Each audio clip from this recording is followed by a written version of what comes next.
Happy Friday, everyone. Today is Friday, September the 20th. I'm talking to you today about the Revolt Summit and specifically Killer Mike, Candace Owens, and T.I.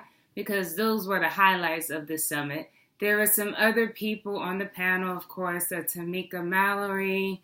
You had Steve, the guy with the banana stuff going on. Yeah, so there wasn't a lot I could say about those two. You kind of fizzled what they had to say out because I don't think it came home or the points that they made came home as strong as the others on the panel. But I think for the most part, you got an idea of how things were going to go based on the opening. The opening question from the moderator was, what is the single most important issue facing you in this presidential election? And, the guy, Steve, opened up, the guy in the yellow, mentioned climate change and how technology is going to change everything. He went into the tune of saying it was going to be epic and he wanted to have interesting conversations that are visionary and interesting. All this warm, fuzzy, progressive talk, it sounds good. It makes people feel good because, using these words, it just, it sends some kind of signals through your body and just gives you a good feeling. So that was what he said. T.I. goes on to saying, homegrown terrorism, crazy white boys shooting up people with the AK-15s, mass incarcerations, privatization of prisons, the militarization of the police, and how they interact in our communities and police brutality. So a bunch of social issues was his focal point. Tamika Mallory goes on to saying the most critical issue of the time is the idea that this generation becomes comfortable with white supremacy, being the law of the land, and fascism in our government, young people thinking that it's normal for white supremacy. I'm still trying to understand what is the example. She never gave an example. She never spoke about exactly what she's actually referring to. There was no specifics, but here we go. Another person who's talking about some so-called social issue, of course, dealing under the umbrella of racism. Then Candace talked about it being socialism, the Democratic Party taking the black vote for granted. Nothing far different from what you've heard Candace say in the past. She talks about it a lot. Most of the time when she's going on to college campuses, reaching out and talking to the folks there. Then you got to Killer Mike. And Killer Mike said something completely different. Killer Mike said, from a very acute standpoint for him, directly speaking on behalf of the African American community, and African Americans have to be a bigger part of the economic landscape. Not any social issues. It is about the economic landscape. He talked about blacks being owners, them being merchants, that they should have their own political leverage and power to leverage and broker government contracts on behalf of them.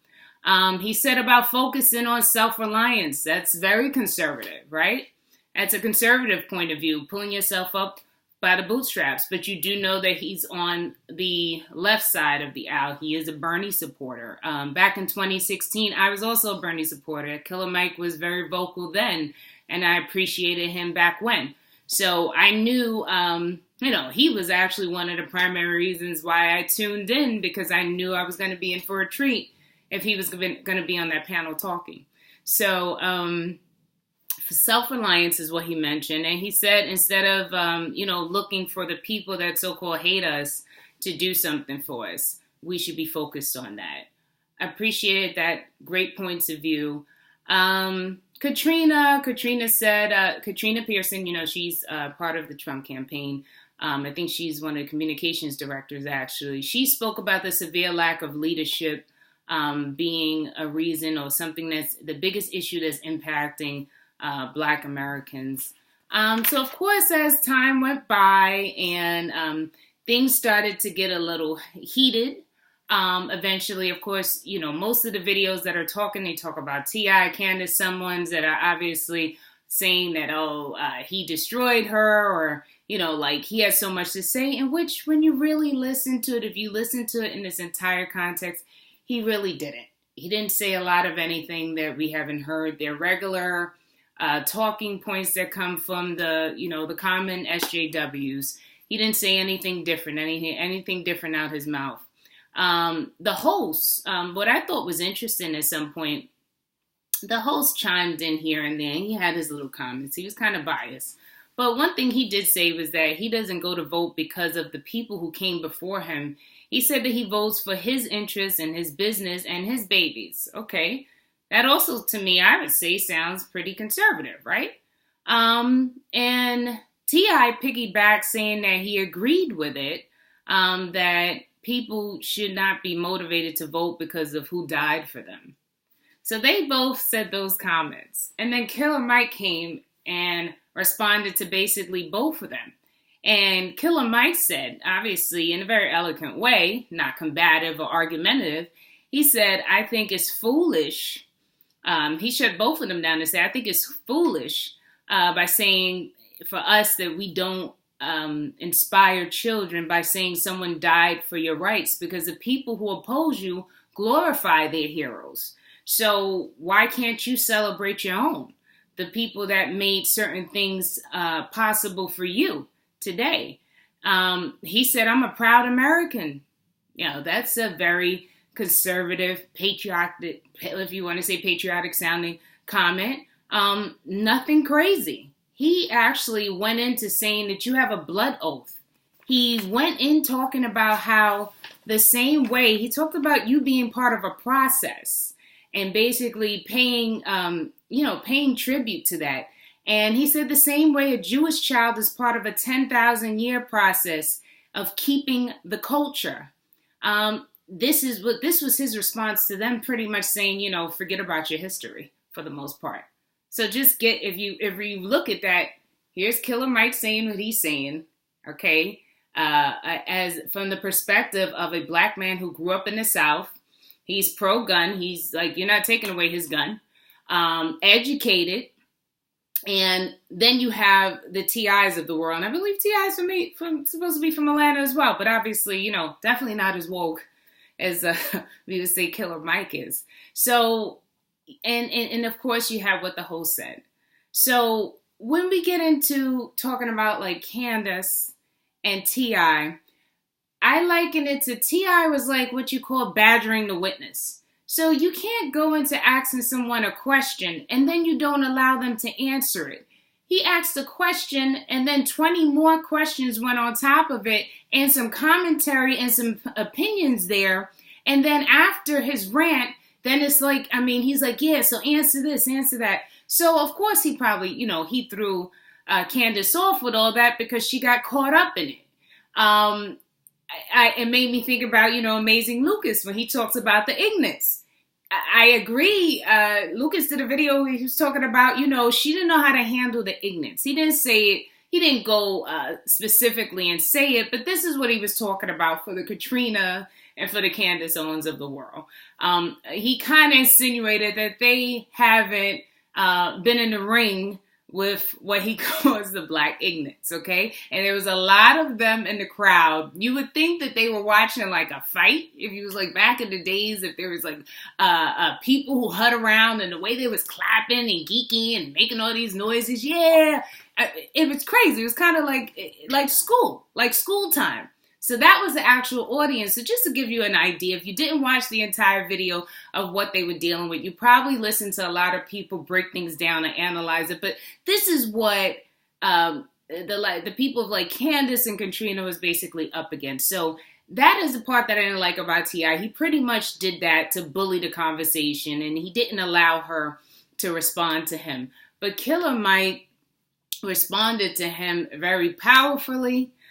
With facts, and there was nothing else to say. And yeah, you also have to give Killer Mike credit because he also supported Candace. He agreed with her on lots of things. And it's just that his delivery was even a little bit more powerful. I'm not knocking Candace because she was able to, but Killer Mike had a way of even dealing with the audience and shutting them down and telling them to be quiet. He knew how to deal with the ignorance in a way that she didn't. That's the only difference between the two. But if we're talking about the most powerful voices on the panel, it was T.I.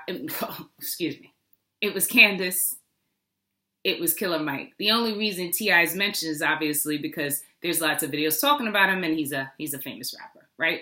So he didn't say anything special. The only thing I would say about T.I. that at least he gave about, what he mentioned about when Katrina Pearson was talking about opportunity zones, T.I. was saying the only people that benefit from opportunity zones, which is something that this administration has put in place, the only people that benefit from opportunity zones are people who are able to receive capital gains.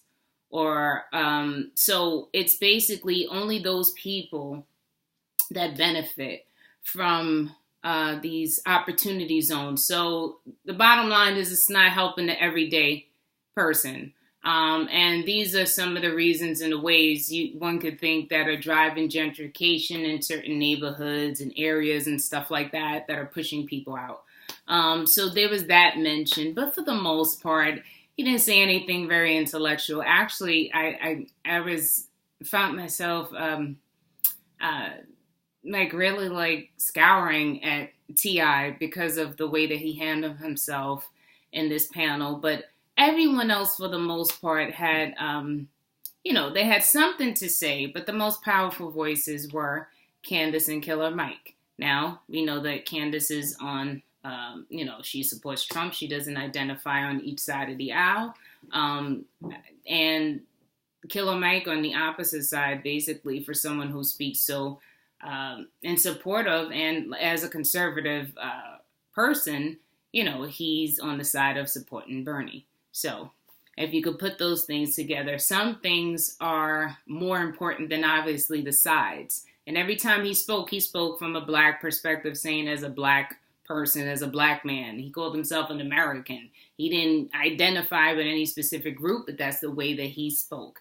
And I appreciate it. Katrina brought up some points home. She could have been a little bit more powerful if she's going to be the one who is toting things that this administration did, or good things and wins, or initiatives that people may not have been aware of, at least this community definitely not being aware of, because everyone, a lot of this community is under the impression he's a racist, he's sexist, he's misogynist, all this garbage that has basically been regurgitated through talking points, corporate media, everyone else. None of these folks, for the most part, was really aware of what's going on. So I think that Katrina may have had a lost opportunity or a missed opportunity to really drive home what was going on. But at the same time, too, when she mentioned about him giving $100 billion to HBCUs, if you don't know what that is, that's historically Black colleges and universities. Trump has given back $100 billion, or at least let's say he's put that into these colleges and these schools. He's doing things. They talked about the First Step Act. They couldn't even cheer for that. T.I. couldn't even cheer for that. Even Killer Mike didn't give enough of a hooray. He shook his head. They nodded. But there's no real, yeah, that's good, or that's something I can be down with, because it's more important for folks to hold on to whatever their point of views are and stick with that. So, that's why, this country remains divided, but you do have to obviously find issues that you can support, that you're on the same page about. For the most part, I would like to say that this was a decent summit, because at least we have started the conversation.